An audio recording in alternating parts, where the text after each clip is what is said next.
Okay, so here's a question. Okay. As the man who cheated, did you get defensive because you were still guilty, or did you just not like being reminded of it all the time? Okay. It was both. In the beginning, it was because I was still guilty. And a lot of times when you still out there cheating and doing wrong, you don't want them coming at you all the time. When you see a man or a woman getting real aggressively far as the defense, being defensive and not wanting to talk about it, or saying you tripping or start throwing out all these allegations that don't even make any sense, or the constant lines and stuff, yeah, it's something going on. They still doing something. But later on, as I started working on myself, the reminder of it hurts. It hurts a lot. Not only are you doing the work, but you're being reminded of what you did wrong. And the person you hurt, you're seeing them constantly cry. You're seeing them constantly upset. It's just so many things to it.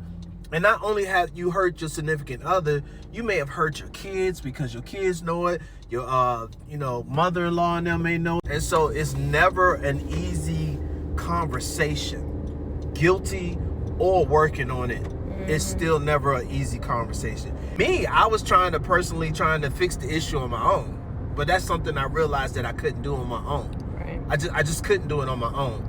Talking about it to my wife and being transparent and putting her in the position to be there by my side to help me get through it actually helped. And see, that's what a lot of people have to realize.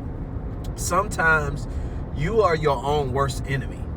And sometimes you can't get out of your own way to do the right things. You don't have the ability to wake up and understand that, look, you don't start being transparent and start trying to change and make a difference in your life to do better and confess whatever it is that you need to confess, then you're going to lose something that's probably was the best thing that has ever happened to you. And we have a funny way of, even when we're stopped doing this stuff, we don't want to hear it.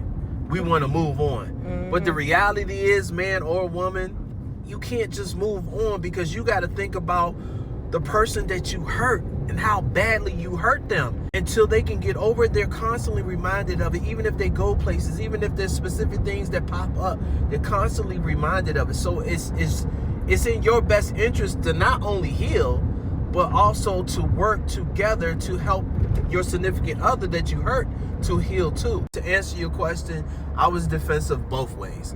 When I was still guilty because I was doing things, but also because of the reminder of knowing what I did. Work on doing what you need to do to get better, and stop being defensive and be transparent.